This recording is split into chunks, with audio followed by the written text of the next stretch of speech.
Sorry for any noise. It's 12:01 p.m.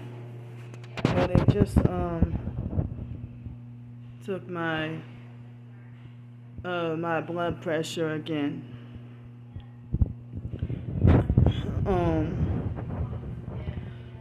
The paramedics came at exactly, excuse me. The paramedics came at exactly 10:33 this morning. And well, they put on the sirens. They waited till they got nearby the hotel to put on the sirens.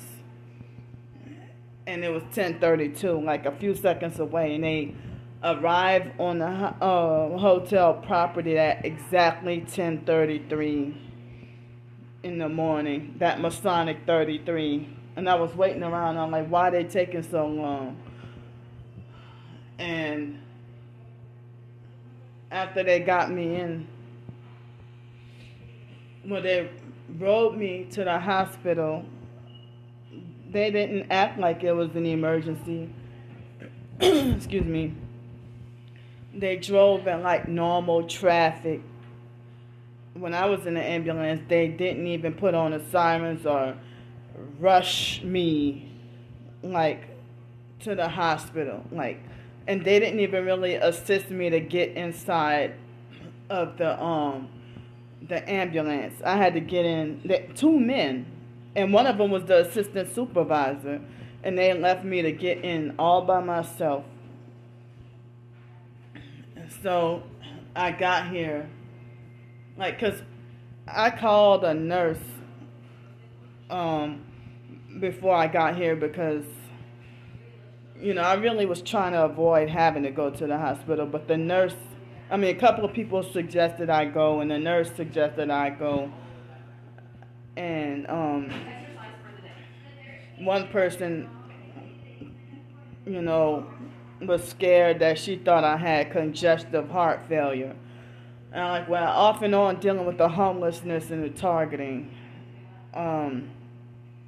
I had to deal with this. In other hospitals, they'll say nothing's wrong with me, or I got the best EKG they've seen all day, and send me home and say there's nothing really wrong with me, or that they found nothing. So the nurse was rude, and the doctor was very nice, happy, excited, and enthusiastic. And, you know, they checked the pressure on my legs. The doctor said, well, I guess after this morning, you know, the doctor said it wasn't that bad, but it hurt to touch, you know. And they said my blood pressure is good. It looks like they try to say the EKG is good. And they did like, well, they put an IV in me, but they didn't, but I'm not hooked up to an IV, but they put the thing on me. Excuse me. And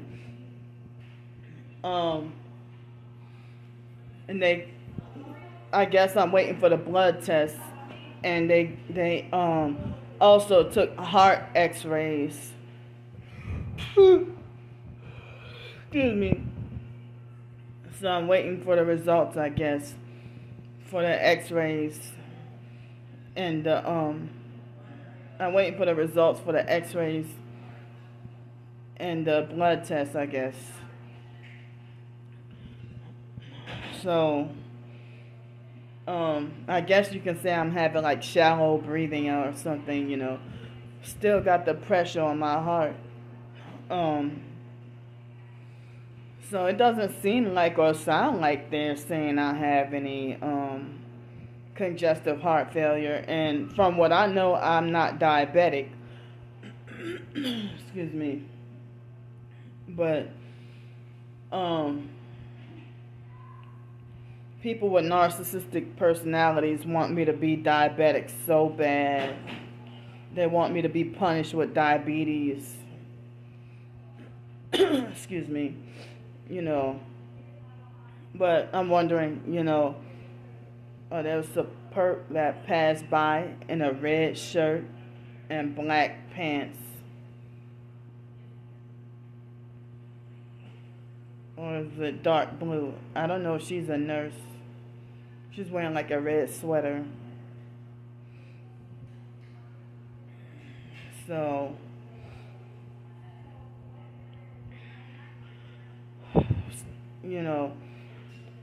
yeah, I called the hospital first because I really didn't want to go.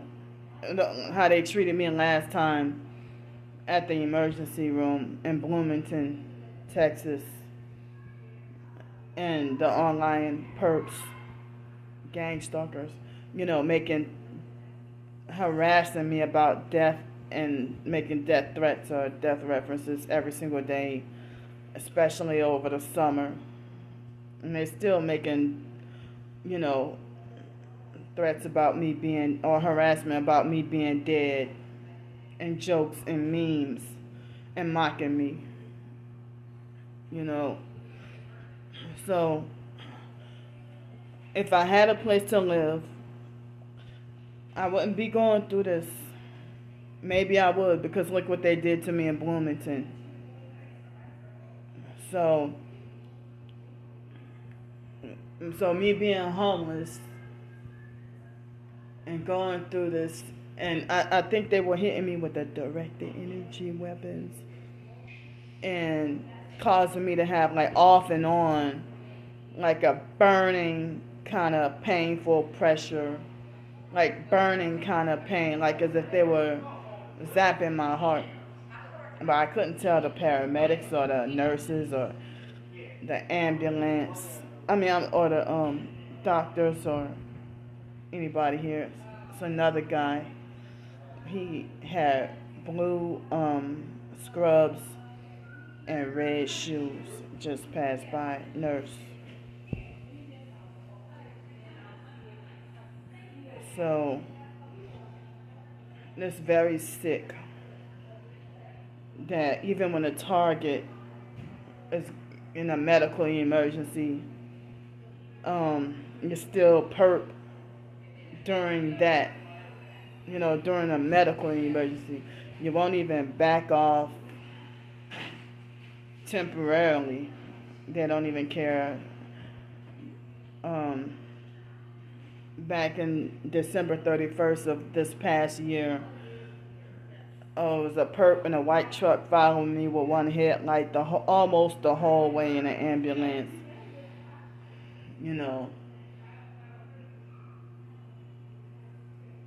So, and they were following me and perping me really heavy. It's weird. So, I'll update y'all later, and thanks for praying for me. And, what am I supposed to go through this every week when I gotta be street homeless and dealing with the leg swelling, the sleep deprivation, and shortness of breath, all because I couldn't get sleep, all because me being homeless. It's gonna be a repetitive cycle. So ever since they gang stalked me out of my home, and I went through this. Excuse me. With the leg swelling, I don't know if it was 1 or 2 weeks ago, with the leg swelling from the homelessness and the sleep deprivation and directed energy weapons and the gang stalking and the targeting. So, I'll keep y'all updated.